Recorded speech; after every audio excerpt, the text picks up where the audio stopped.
why discernment must supersede fear at all times.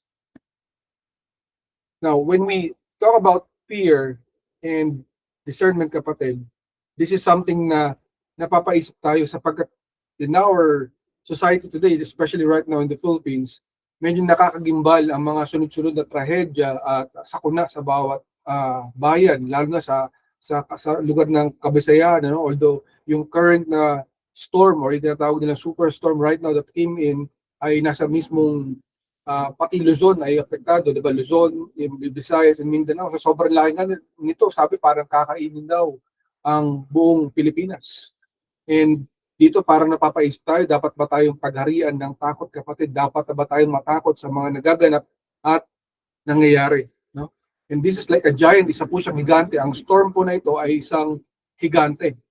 Tulad po sa ating buhay, kapatid, there are times that we face giants. And giants actually instill fear because this is something out of our own abilities, beyond our abilities to control or to fight. Diba? Kaya mo siya nasasabing higante siya kasi beyond siya sa kakayanan mo na labanan, kontrolin, or intindihin.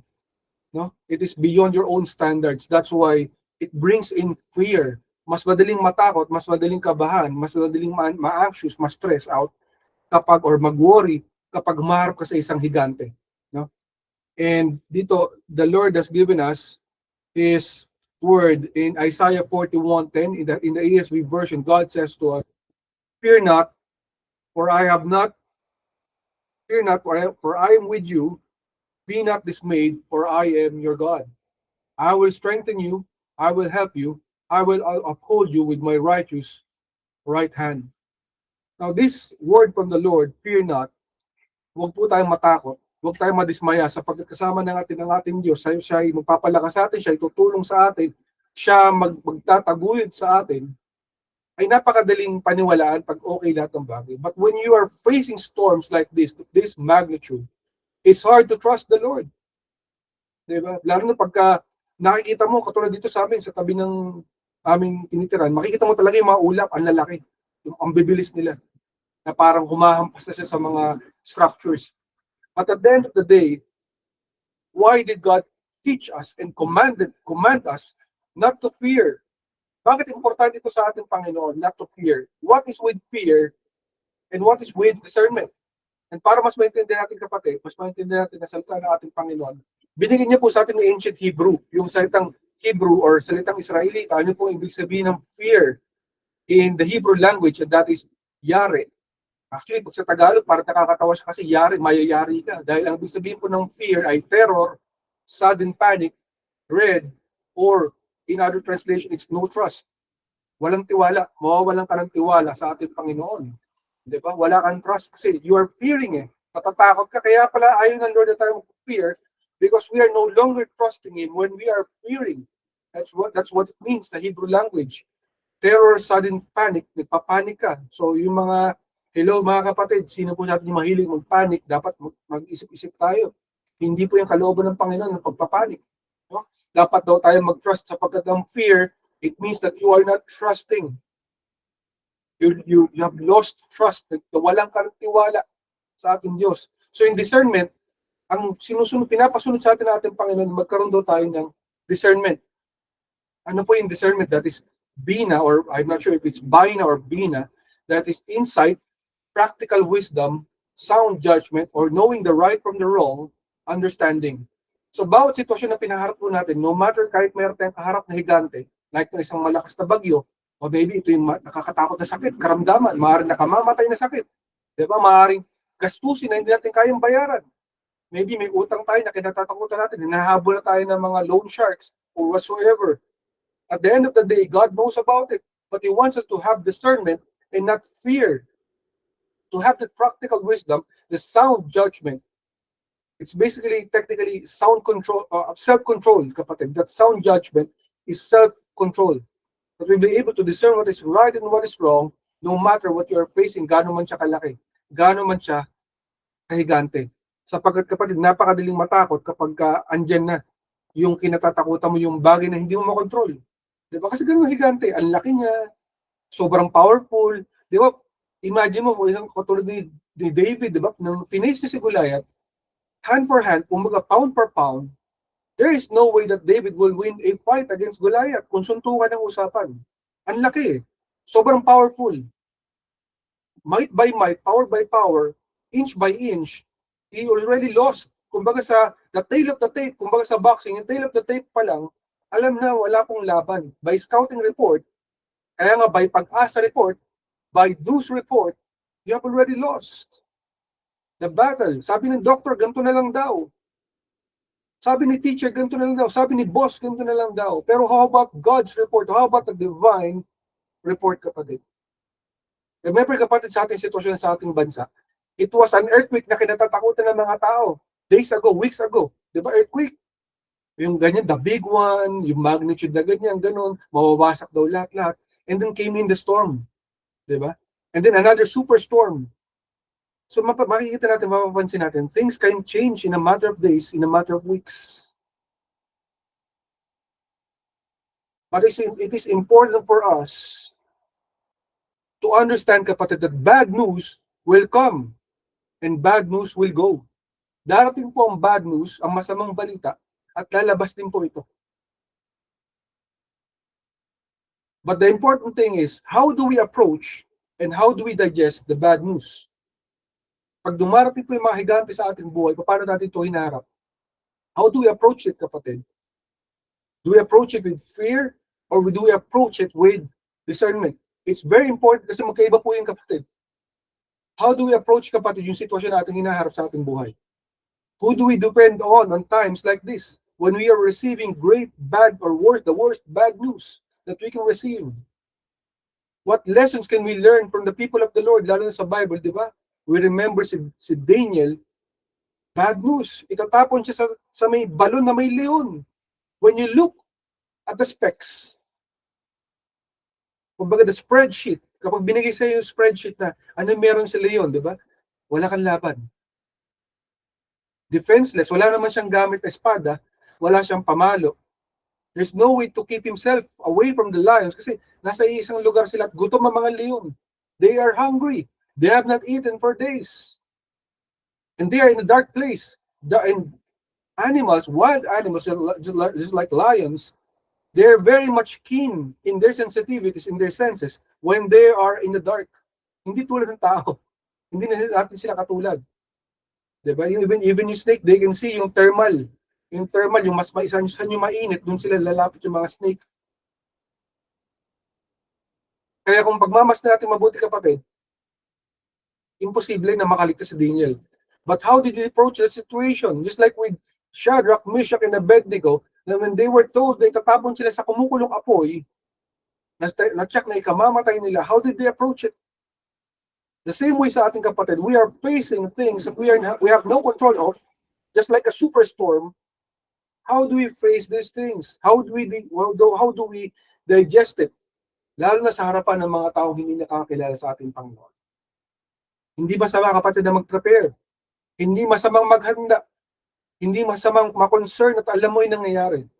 But there is a difference between fear and discernment. Knowing what to do and panicking when the problem comes in. Diba? It might just save your life. It might just save your future. How do we approach? How do we digest our very situation? So focus point number 1 na binigay sa atin ng ating Panginoon is be composed in every situation.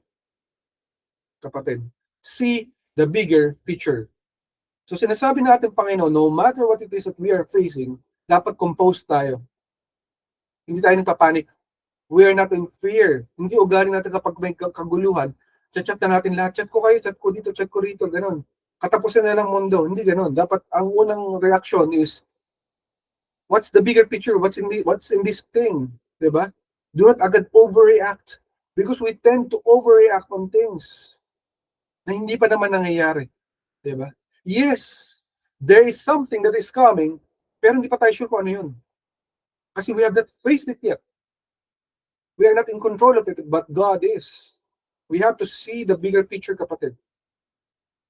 In 2 Timothy 1:7 in the New King James Version, God says to us, "For God has not given us a spirit of fear, but of power and of love and of a sound mind.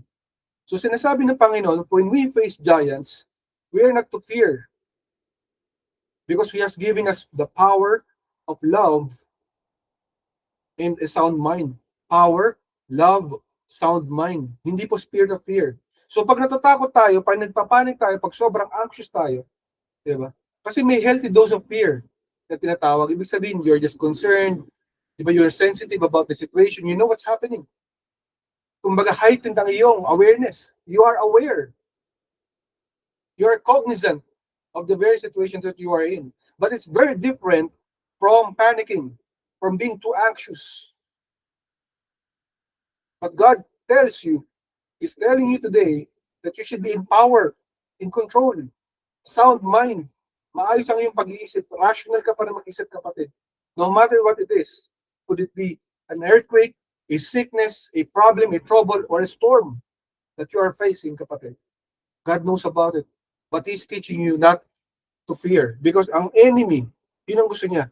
Matakot ka, kalimutan mo ang Lord. Kalimutan mo yung faith mo sa Lord. Kalimutan mo yung tiwala mo sa Panginoon. Kasi malinaw. Yung meaning ng salitang fear in the ancient Hebrew language, di ba kanina sinabi, yung yari, kumbaga mayayari ka talaga eh. Yari means no trust. You're not trusting anymore. You're fearing, you are in dread, you are in terror. Irrational fear ang tawag sa kanya. Pero ibig sabihin po ng gusto ng Panginoon, sound mind, in other translations, self-control. Sound mind, self-control. Kailangan nakokontrol natin natin sarili. Dapat composed pa rin tayo. Yes, we might face things in this life. Giants. But let us look, sino ba yung maganda example?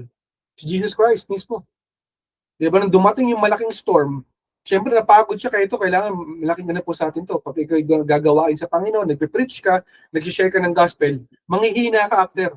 Dapat ready ka ba? Ang akin pa advice, pag nag-preach ka, or nag-worship ka, or may ginawa ka something, after makinig ka sa gospel. So that mas ma-replenish yung spirit sapagkat na-drain ka eh. So pagod si Jesus Christ kasi so sobrang pagod niya sa pag-preach. Nung siya po'y sumakay ng bangka, siya po'y nakatulog. Sobrang pagod na pagod. So, mahimbing, relax ng kanyang pagtutulog. And meanwhile, ito po'y napakalaking bagyo. Na yung mga kasamahan niya, seasoned, mga experienced, mga expert na mga fisherman. And yet, nung makita nila na parang lulubog na yung bangka, sobrang kaba nila. Sabi nila, Lord, we are so desperate here. Hindi ka matatakot, malulunod na tayo. Natutulog ka pa dyan, relax na relax ka, sleeping beauty. Don't you fear that we might drown?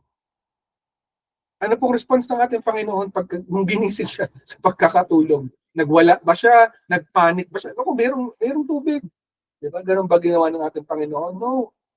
What was the first thing that Jesus Christ did? Sabi niya, quiet, be still.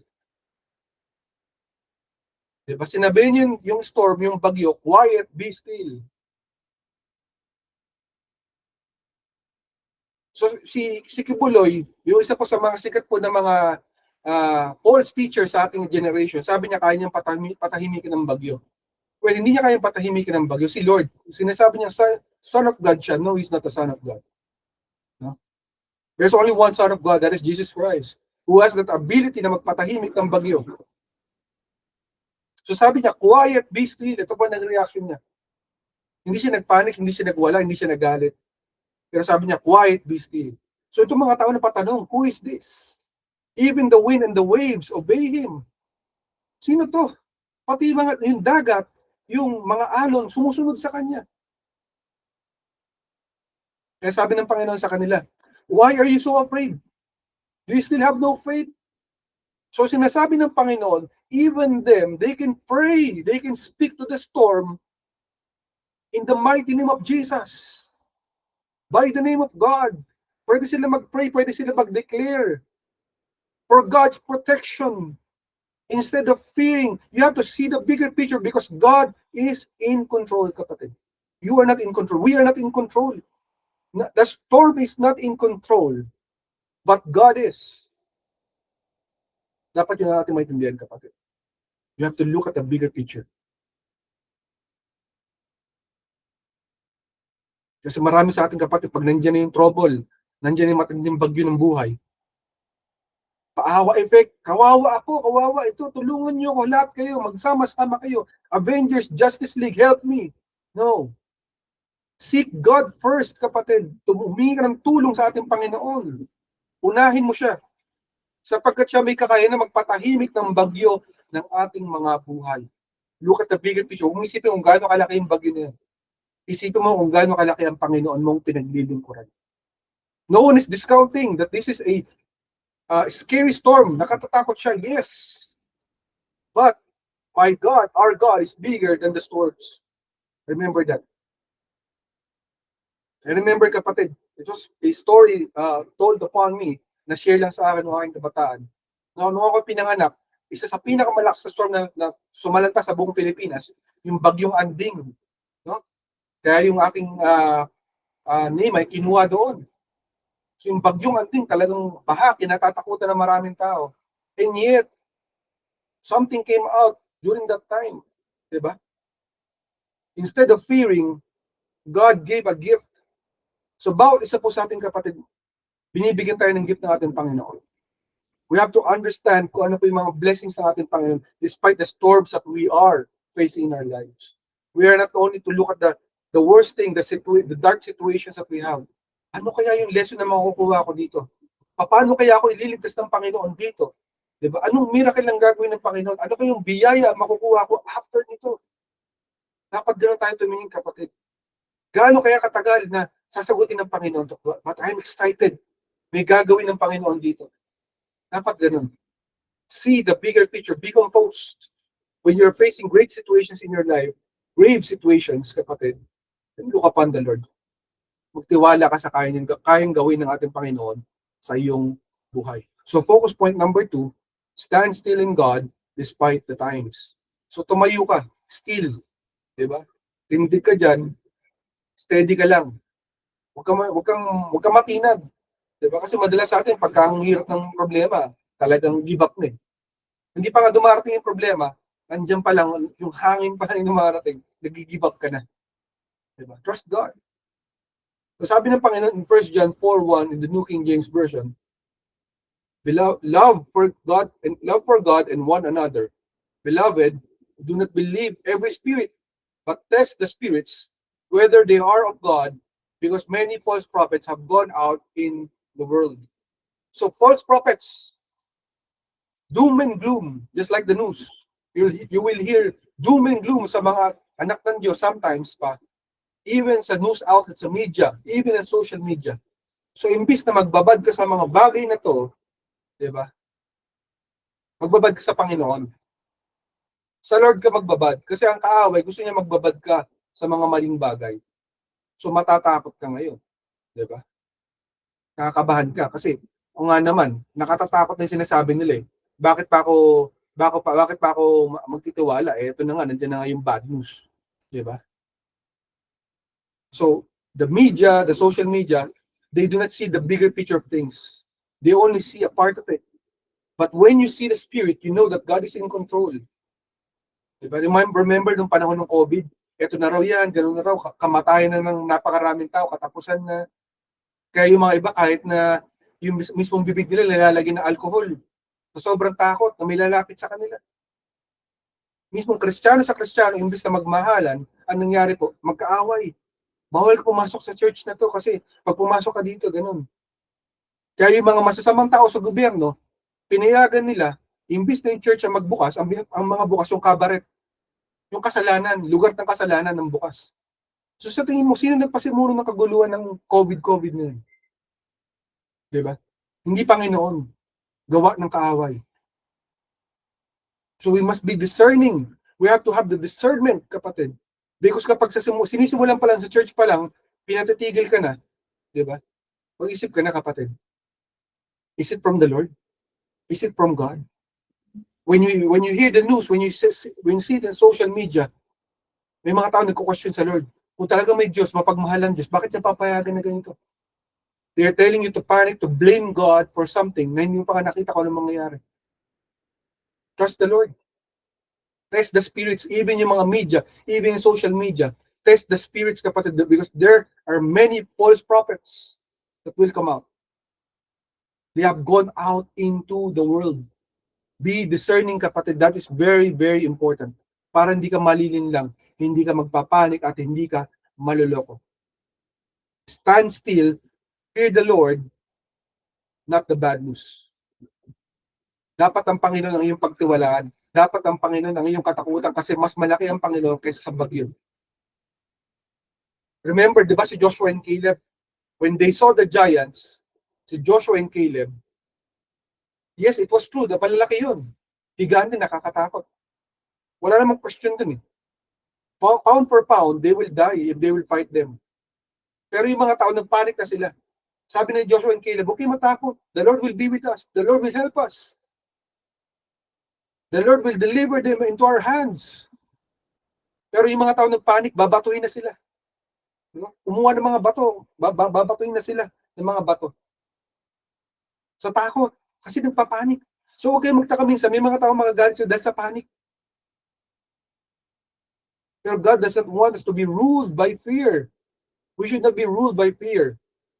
But prepare for the war. Prepare. O ano man yung mga darating sa buhay mo, mga giants na yan, prepare. But remember, the battle belongs to the Lord. Hindi mo yan laban, kapatid. That's why you should not fear the storms, fear the earthquake, but fear God. Because siya yung katuwang mo, siya yung katulong mo, siya yung bahala sa buhay mo.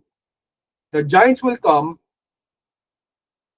but God will not only save you if you will trust Him, but He will also slay your giants. We all have giants in our lives. They will come and go, pero kaya silang patumbahin ng ating Panginoon. Just like the bad news might come in, but it is the Lord who will save us, and it is the Lord that will slay the bad news, that will stop that bad news, and whatever is causing that bad news sa ating mga buhay. So hindi po sinasabi ng Panginoon, huwag ka mag-prepare. Diba? Ang sinasabi lang ng Panginoon, huwag ka magpanik, huwag ka matakot. Yes, face the giants. Face them because sa laban na yan, hindi mo sila kaya. Napakalaki ng bagyo, napakalakas ng lindol. Pero mas malaki ang ating Panginoon.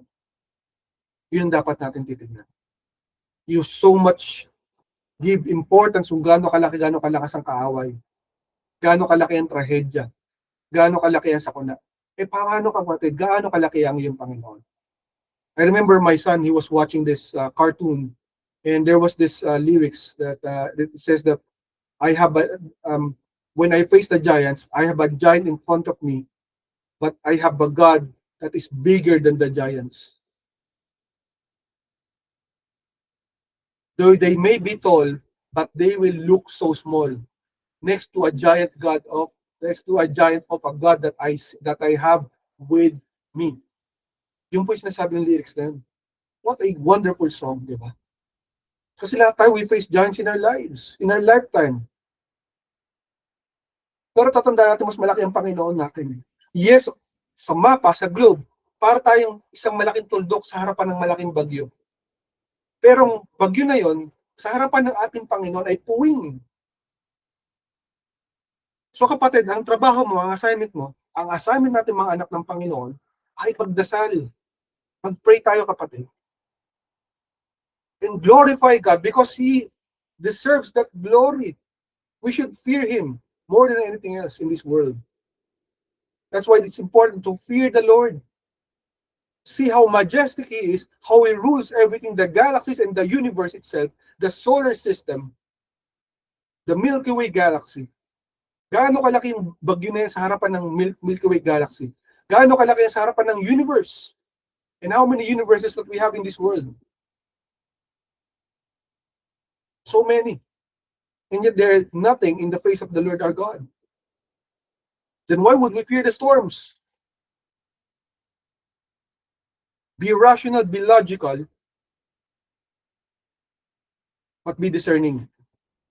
Discern the times, kapatid, because these are the times na naglalabasan ng lahat ng mga tao gusto ko magpanik para kalimutan mo ang iyong Diyos. Be careful, kapatid, sinong pinapakinggan mo.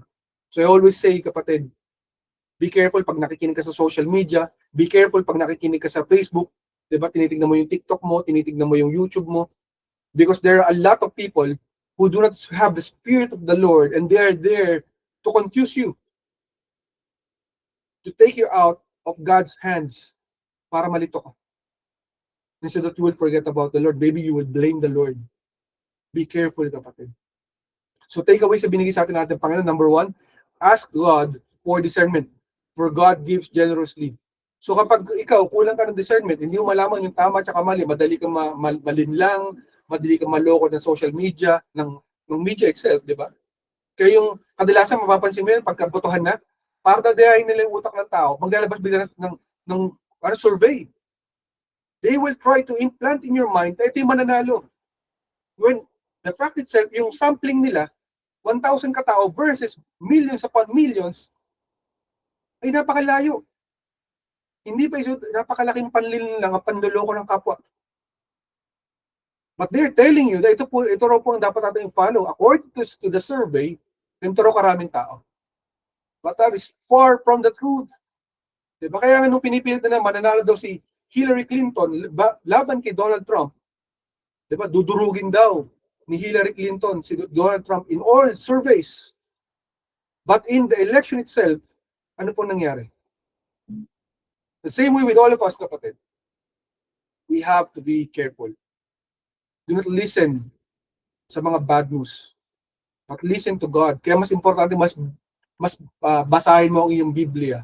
Mas makinig ka sa preaching, mas makinig ka ng gospel songs kumpara sa mga bad news or social media na pinupuntahan natin. Kasi madali tayong maloko. If you do not have that discernment, kapatid, ask for it because God will give you generously. Nagbibigay ang Panginoon ng discernment, ng gift. That's a gift. It's a spiritual gift from the Holy Spirit. Just like the spirit of anointing, diba? The anointing of the healing anointing, deliverance anointing, wisdom, self-control, self-discipline, humility, lahat po yan galing sa Panginoon. The fruits of the Spirit, especially itong discernment, napaka-importante niyan. Having the insight and discern kung ano po yung sitwasyon, lang lahat ng tao nagpapanik, pero ikaw hindi ka pa rin nagpapanik, steady ka pa rin. Why? Because you believe in your God, that your God will be there to save you, to protect you, and to protect and love His people. Dapat ganun tayo, kapatid. Pangalawa, seek God's truth, not this world's corrupted news. So hanapin mo yung salita ng ating Panginoon. Huwag tayo magpalinlang sa mga bali-balita. Diba? Kasi kung ano yung balita nung last 5-4 years, might be not the same balita ngayon. Diba? What could be constituted as a bad man 10 years ago, next year, baka hindi na siya mabuting tao. Diba? Just like Aguinaldo. Diba? Si Emilio Aguinaldo. Back in the day, he was a hero. But right now, when we talk about Aguinaldo, he's no longer a good guy. He's a bad guy.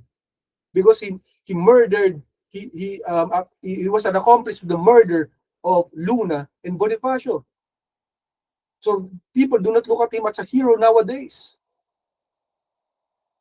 So things can change, di ba? Kung naalala niyo sa science, sabi nila ang itsura daw ng T-Rex at ang raptor, parang reptile. Pero ngayon pag tinitignan mo, papunta sa nagiging ibon na sila kasi mali yung science nila noon. From reptile, nagiging mukhang ibon na, mukhang birds na yung mga prehistoric animals daw. Diba? So do not listen to corrupted news. Listen to the word of the Lord. Seek God's truth. And lastly, prepare. Never fear. Instead pray always. So hindi masamang magdala ng go bag. Hindi masamang bumili ng mga survival ng mga accessories, 'di ba? Or mga emergency food, emergency materials, emergency water, kailangan mo makipon ng kaunti diyan, 'di ba? Walang masama ron, kapatid. Walang masama na ma-concern at ipagsabihan mo yung mga kamag-anak mo, mga kaibigan mo na, "Hi guys, be careful," 'di ba? Ingat. Walang masama doon. Pero hindi sinasabi ng Panginoon na matakot tayo at magkalat tayo ng takot, ng panic sa mga tao. Kasi alam mo yun, yung pinaka-infectious na mga tao, yung mga taong takot na takot. Ganun po yan, kaya nakakatakot po yung mga taong nananakot, yun ang tatakot. Kasi they will bring in disaster sa mga tao, even wala namang disaster. Diba? Parang stampede yun. Matatapakan nila ibang tao, madadama yung ibang tao na walang kinalaman. Dahil sa dala-dala nila ng takot, because fear is infectious. What you need to have is faith. The faith in the Lord through discernment, knowing fully well na hindi magpapabaya ang ating Panginoong buhay. In Proverbs 5 ESV version, God says, yes, if you call out for insight and raise your voice for understanding, if you seek it like silver and search for it as for hidden treasures, then you will understand the fear of the Lord and find the knowledge of God.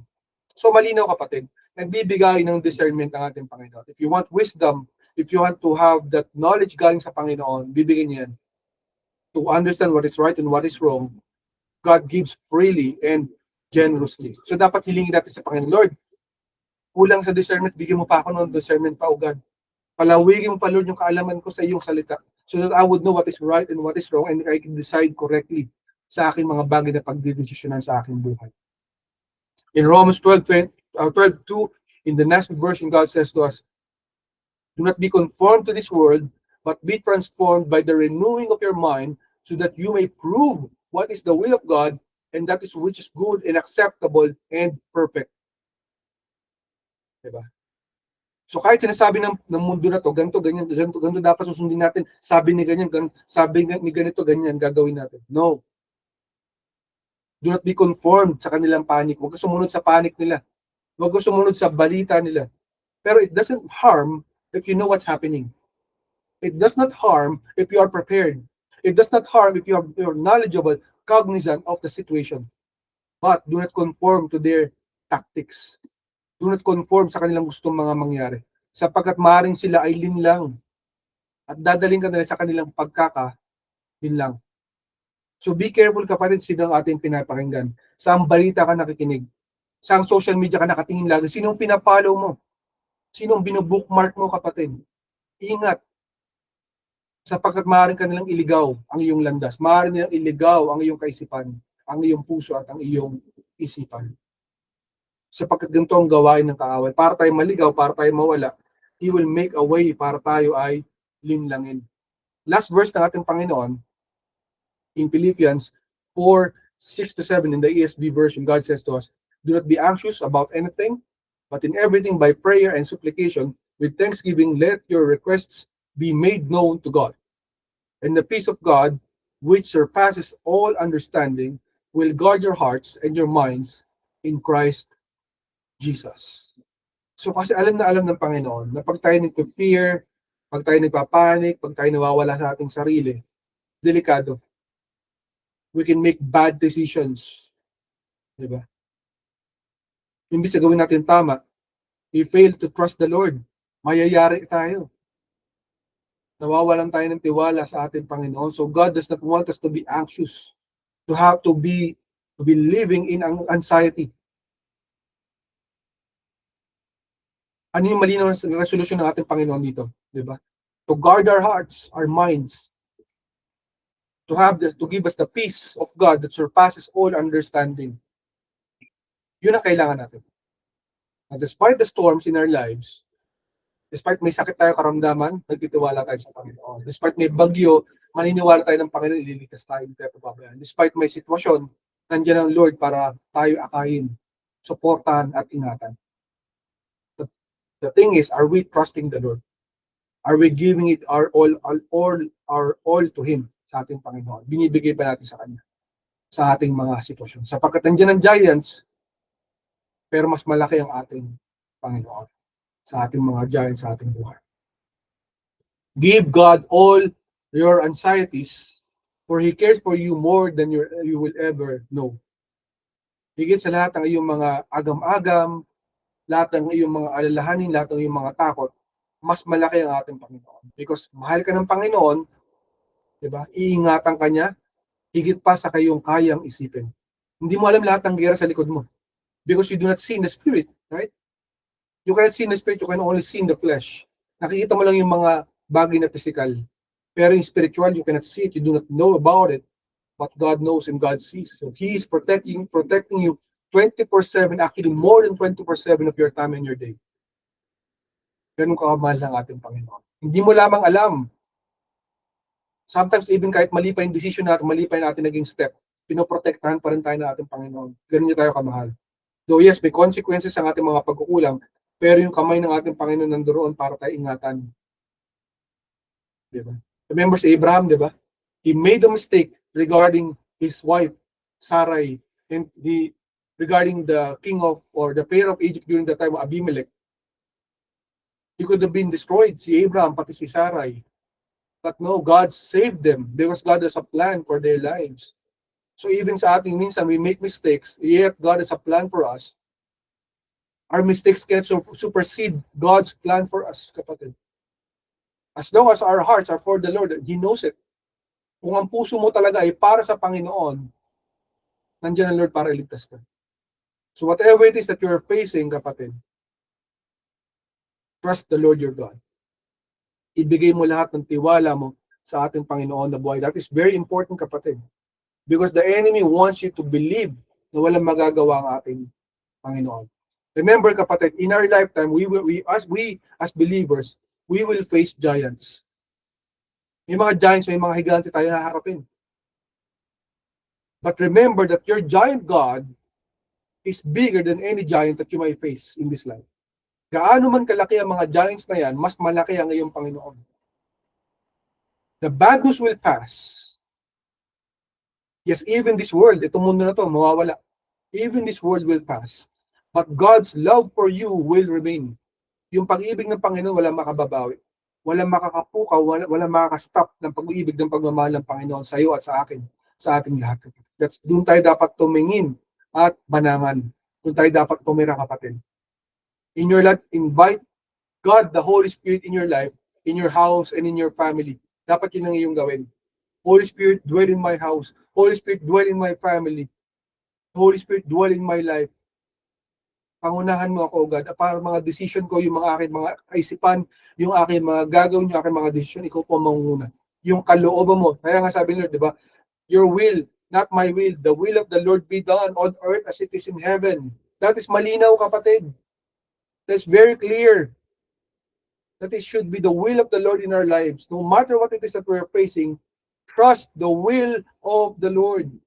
Because hindi will ng storm, hindi will ng bagyo, hindi will ng lindol ang mananaig, yung will ng ating Panginoon.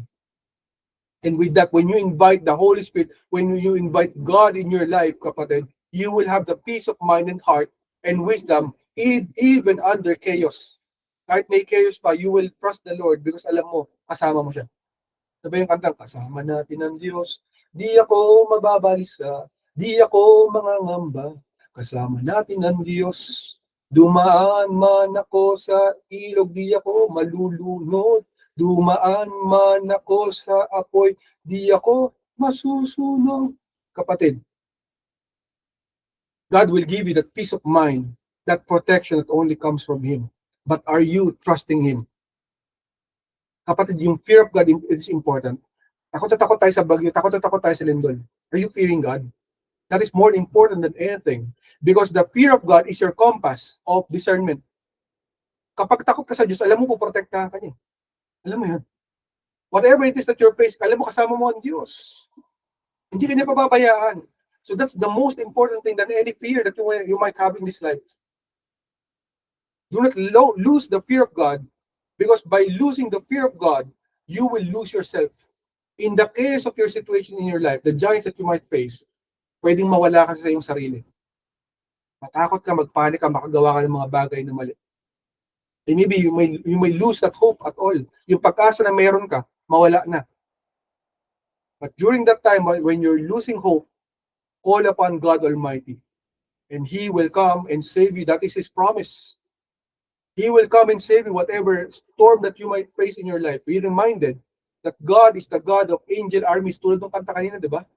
He is the God of angel armies. Pero siyang hukbong sandatahan para protektahan ka at ang iyong pamilya. Para protektahan ka at ang iyong buhay. Para protektahan ka at ang iyong future. Take note of it. Take hold of it.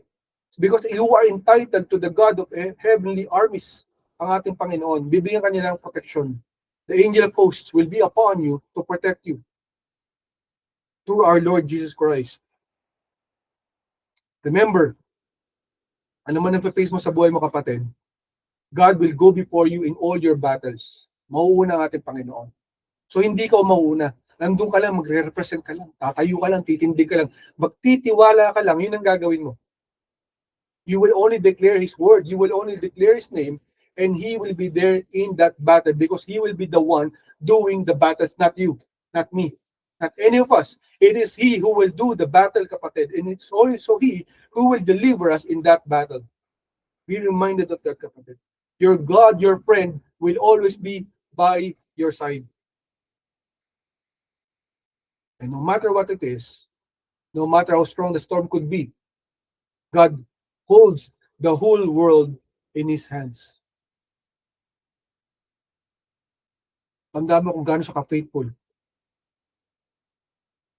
Ang hawakan mo yung mga pangako ng ating Panginoon at magtiwala ka sa Kanya.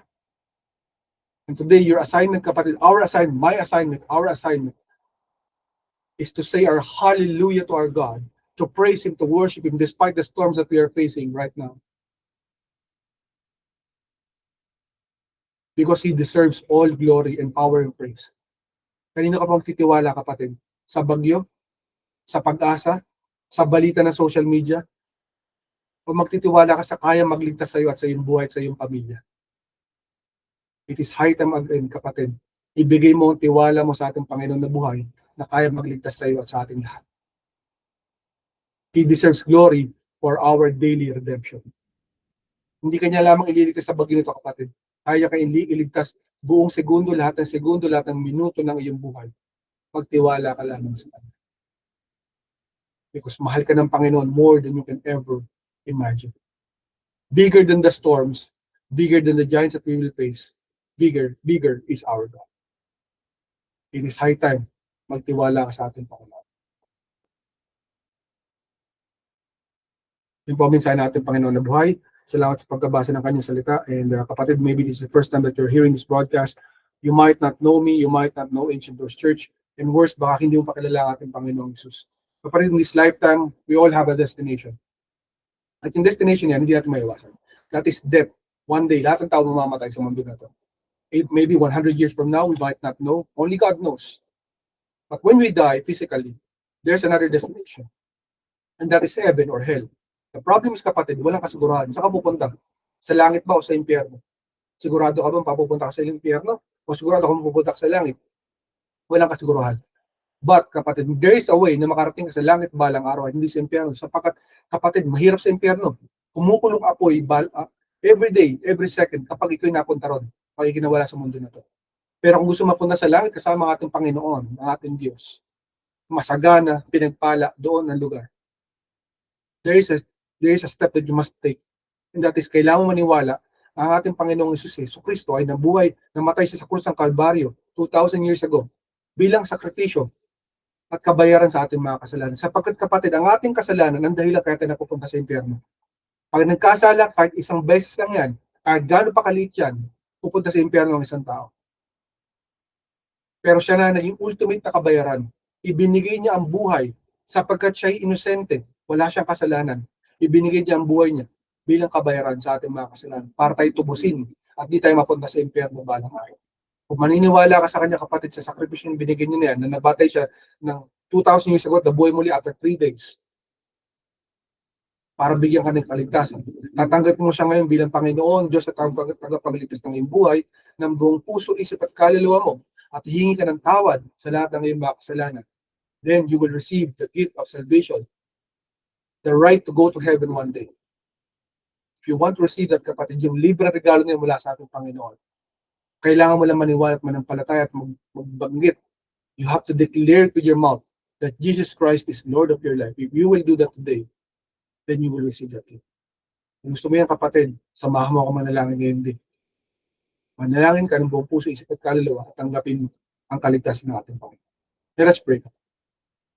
Jesus, tinatanggap kita sa aking buhay Tinatanggap kita sa aking bilang Panginoon, Diyos at aking tagapagligtas. Diyos at tagapagligtas. Humihingi ako ng tawad Humihingi ako ng tawad sa lahat-lahat ng aking kasalanan. sa lahat-lahat ng aking kasalanan. Patawarin mo ako. Tawarin mo ako. Jesus, Jesus, salamat. salamat. Makakasama kita Kasama kita sa langit balang araw. sa langit balang. Salamat Salamat sa kaligtasan sa kaligtasan na regalo mo sa akin. na regalo mo sa akin. Tinatanggap ko ito Tinatanggap ko ito na aking buong buhay. ng aking buhay. Salamat Salamat at babaguhin mo ako at babaguhin at tutulungan mo ako at tutulungan na maging mabuting tao na maging mabuting tao sa pamamagitan ng Espiritu Santo. sa pamamagitan ng Espiritu Santo. Salamat din, Jesus, Salamat din sa pagkamatay mo sa pagkakas sa krus ng Kalbaryo sa krus ng Kalbaryo at pagkabuhay muli at pagkabuhay mo pagkatapos ng 3 araw. pagkatapos ng tatlong araw. Ikaw na ang Panginoon ko. Ikaw na ang Panginoon. Ikaw na ang Diyos ko. Ikaw na ang Diyos. Ikaw na ang buhay ko. Ikaw na Ito ang aking panalangin ang aking sa pangalan ni Jesus. sa pangalan ng Jesus. Amen, amen at amen. Amen. Amen. If you pray that prayer, kapatid, congratulations sa'yo. God loves you more than you can ever imagine and God wants to work in your life. I urge you, kapatid, if you want to know more about Jesus Christ, samahan mo kami sa social media platforms ng Ancient Doors Church and we will be more than glad to help you out. Congratulations sa'yo, kapatid.